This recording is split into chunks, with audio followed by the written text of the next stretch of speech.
If you've heard that collagen protein is good for helping improve your skin, your hair, your nails, your health, or even help you build muscle or change your body composition, then this is the podcast for you. We're going to talk about if collagen protein is worth your time and money, or if it's really just a waste, like so many other fads that come and go. So stay tuned.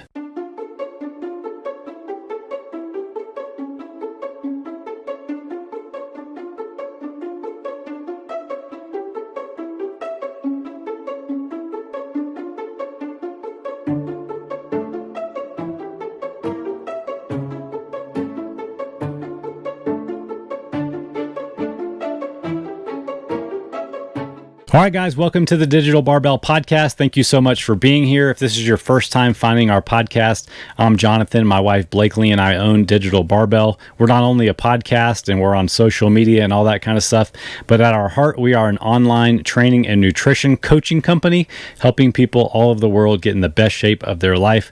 We believe that if you work hard on your training and your nutrition, you should get results, and that's what we're all about. So if you like this kind of content, make sure that you hit the follow button, hit the subscribe button before you go.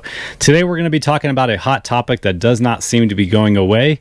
We're going to talk about collagen protein, so let's dig right in. Unless you've been grocery shopping with a blindfold on, you have definitely seen something on the shelves of your local stores called collagen peptides, collagen protein, or just plain old collagen. The collagen supplement industry is on fire with annual sales of over $2 billion in the United States alone. Companies are pouncing on the demand for the product with an ever-growing list of offerings from collagen water to collagen protein bars. The packages are usually pretty slick, well-designed, and made to appeal to people who are trying to improve their health or their fitness. Typically, the benefits of these supplements are marketed as supports hair, skin, and nail health, along with improves joint pain and connective tissue and overall health, and last but not least, builds muscle, helps burn fat, and it may even improve your gut health. Well, who the heck doesn't want all those things, right? But before we jump into our cars and hit the ATM machine to clear the shelves of all the collagen peptides that we can fit in our pantry, let's pump the brakes and look at the actual facts. We need to start by defining what collagen is in our bodies. They're proteins that act as the building blocks for components like connective tissue, tendons, skin, teeth, and bones. Collagen is actually the most abundant protein in our bodies. There's about 30 different types of collagen, and they can be broken down into categories based on their amino acid content and where we find them in our bodies. The primary amino acids found in collagen are glycine, proline, and hydroxyproline. If we break down those 30 types of collagen even further, there are three main types that are in our bodies. Type 1, ligaments, bones, skin, and tendons. These are the most common. Type 2, it's found in joints for protection against damage and wear and tear. And type 3, which supports organs, bone marrow, and is important to our built-in cleansing or detox system known as our lymphatic system. The protein that collagen supplements are made of are made mostly from the connective tissue of the skin of cows, chicken byproducts, fish intestines, chicken bones, and byproducts of processing eggshells. Sounds pretty yummy already, right? The working theory presented to us by the supplement companies is that by taking extra collagen in supplement form, we can bolster our natural collagen supply. This will heal and repair things like loose skin, wrinkles, poor hair quality, joint pain, and even help us build muscle and maybe burn fat. So you might be wondering, well, why would we want to supplement with collagen? Well, the fact is that after age 30, we lose about 1% of the collagen in our joints and connective tissue per year. So naturally, we think the best solution is to simply replace it by taking a collagen supplement or collagen protein. Sounds simple enough, right? And I'm sure you might be thinking, well, there's got to be research to back that up, right? Well, not so fast. There have been studies on the subject that show favorable results when it comes to collagen supplements, but unfortunately, many of these studies have some pretty big flaws that can't be overlooked. A study at Penn State looked at 147 athletes with joint pain. Group 1 got collagen protein, and Group 2 got a placebo. After 6 months, Group 1 reported slightly less joint pain despite no change in physical joint structure. This study was funded by Gelita Health, which just happens to make collagen protein. And this is one of the strongest studies to date, which is pretty weak evidence for such claims and huge sales of supplements. As of the time that I'm recording this, there is still a lack of compelling research on the efficacy of collagen protein supplementation as an effective treatment for joint tissue remodeling, joint health, and muscle protein synthesis. Larger research studies, randomized control trials, and a comparison of collagen protein supplementation to other forms of protein are definitely still needed in this field.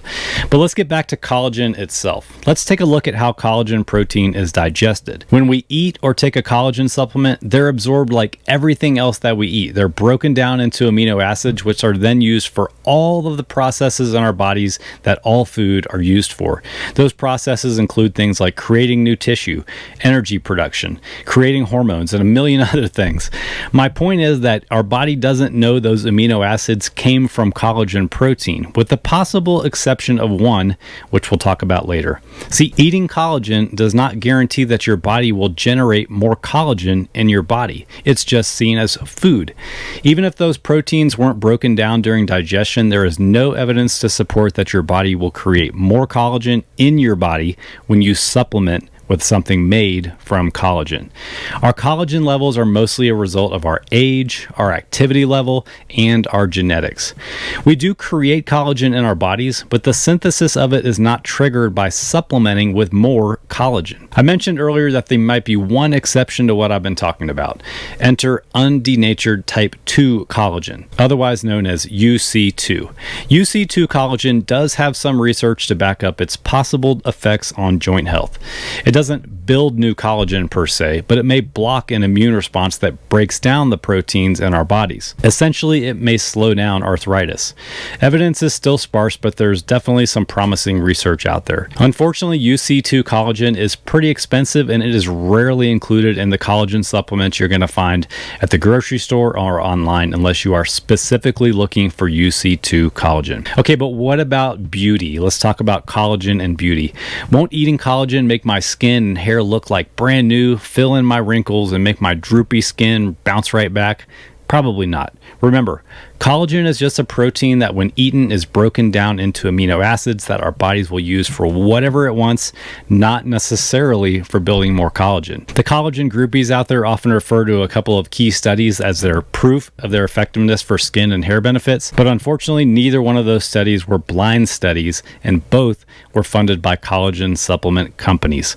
The scientists even worked for the supplement companies in the study. Not good, my friends. There are, however, countless studies showing that collagen supplementation does not provide a statistically significant benefit over just eating more protein when it comes to improving your skin and hair health. I'm sorry, guys, it just doesn't work that way. When it comes to collagen protein supplementation, the only thing that's really getting filled in are the wallets of the people who are peddling those plastic containers of pills and powders. Okay, let's move on to possibly the worst part about collagen supplements. Collagen is being sold as a protein supplement out there. And if you remember from any of our previous episodes on protein, you'll know that in order to be a muscle building protein, a protein supplement must contain all 9 of the essential amino acids. These are the amino acids that your body does not produce on its own. And it must contain all 3 of the branch chain amino acids and 2.5 to about 3 grams of leucine. I know that's confusing, but we're going to get into the weeds here. Leucine is the BCAA that tells your body, hey, let's go build and repair some muscle. Well, guess what? Collagen protein and peptides, they definitely fail when it comes to this.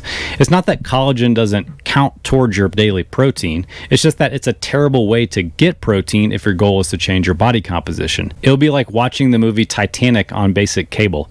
Sure, you'd see the movie, but it would take you 6 hours with all the commercials. If you want a supplement that'll help you look more toned or more jacked, you should be looking to animal-based protein sources like whey or veggie-based protein powders that are made from pea, soy, or rice. If you want to know how much protein we recommend for you based on your goals, you can download our free calorie and macronutrient guide in the description of this episode. Okay, so if all this is true, why is collagen protein everywhere and why does it seem to be getting more popular?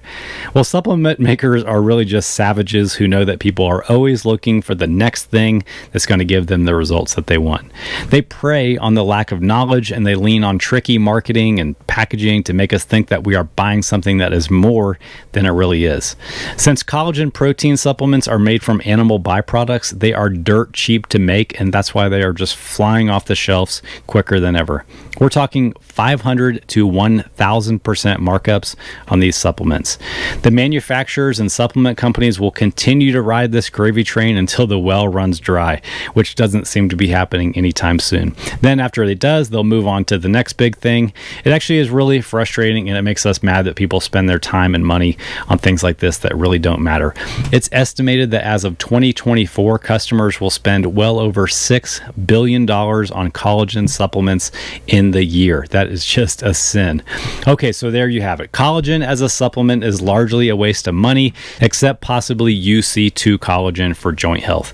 There are no well-controlled, unbiased studies showing its benefits for skin, hair, and nail health.